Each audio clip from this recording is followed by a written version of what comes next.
வரலாறு கதைகள்லாம் கேட்டிருக்கிறோம்.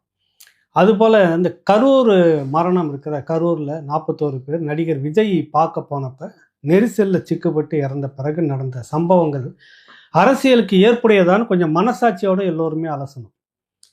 நடிகர் இன்னைக்கு அவர் ஏற்கனவே அந்த இடத்துக்கு போறதாக இருந்தது.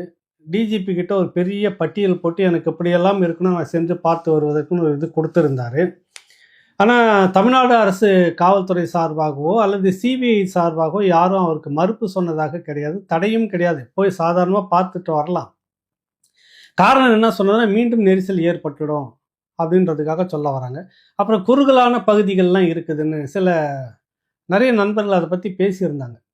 குறுகலான பகுதிகள் விஜய் அங்கெல்லாம் போக முடியுமான்னு.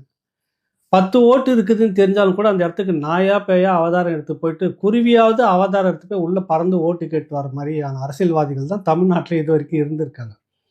அந்த பகுதியில் காலங்காலமாக யாருமே போயிருக்க மாட்டாங்க. தேர்தல் நேரத்துலையாவது 10 ஓட்டு அந்த இடத்துல இருக்குதான்னு தெரிஞ்சாலும் நீச்சல் அடிச்சுக்கிட்டு போய் ஓட்டு கேட்டு வந்தது தான் நம்ம அரசியல் பரம்பரைக்கு உள்ள குணம். இவர் அரசியல்வாதியாக